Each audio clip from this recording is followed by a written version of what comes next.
पुणी चर्चा आईपीएल रो young sensation Vaibhav Suryavanshi प्रधानमंत्री मोदी पाद छुई से एबे लाइमलाइट रे क्रिकेटर भितरे एमएस धोनी पाद छुई प्रशंसित होइथिबा वैभवंक एही पाद छुआ वीडियो एबे भाइराल हेउछि।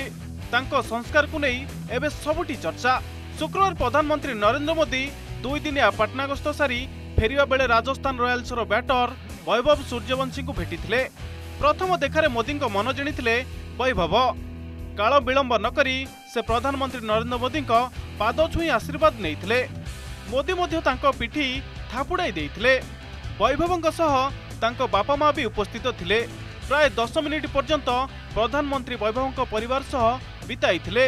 ए भेटघाट समयर वीडियो एबे सोशल मीडिया रे बेस भाइराल हेबार लागिछि। समस्ते कहउछंती वैभवंकठू संस्कार समस्ते शिखिबा कथा। बयस मात्र 14 हेले बापा मांकठू शिखिथिबा संस्कार को से भूली नाहंती। आईपीएल रे एते लोकप्रिय हेबा परे भी अहंकार नाही।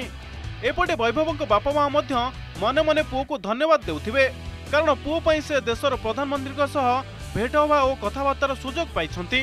भेटघाट रे मुहूर्तर फोटो प्रधानमंत्री निज सोशल मीडिया अकाउंट रे पोस्ट करिसंती। लेखिसंती युव क्रिकेटर वैभव सूर्यवंशी एवं तांको परिवार को पाटना विमान बंदर रे भेटिली। तांकर क्रिकेटिंग दक्षता को सारा देश रे प्रशंसा करा जाउछि। तांकर उज्जवल भविष्य मु भी कामना करुछि। यह पूर्व महेंद्र सिंह धोनी पाद छुई चर्चा रे रहिथिले वैभव। नुआ दिल्ली अरुण जेटली स्टेडियम रे राजस्थान रॉयल्स और चेन्नई सुपर किंग मुहांमुही होइथिले। मैच सरिया परे उभय दलर खेलाड़ी परस्पर को भेटिथिले। एही समय रे वैभव धोनी सह हाथ मिलेइबा बदल रे तांको पाद छुई आशीर्वाद नैथिले। चलित आईपीएल रे से मात्र 14 वर्ष बयस रे डेब्यू करी चर्चा को आसिसंती। तांकु नै चर्चा सेतबेले अधिक बढ़ितला जेतबेले से निजर प्रथम आईपीएल शतक मारिथिले। ता पुणी आईपीएल इतिहास रे द्वितीय द्रुततम शतक। गुजरात टाइटन्स विपक्ष मैच रे मात्र 35 बॉल रे से शतक हासिल करथिले।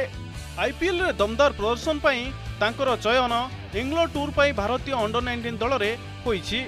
Bureau report, Odisha reporter.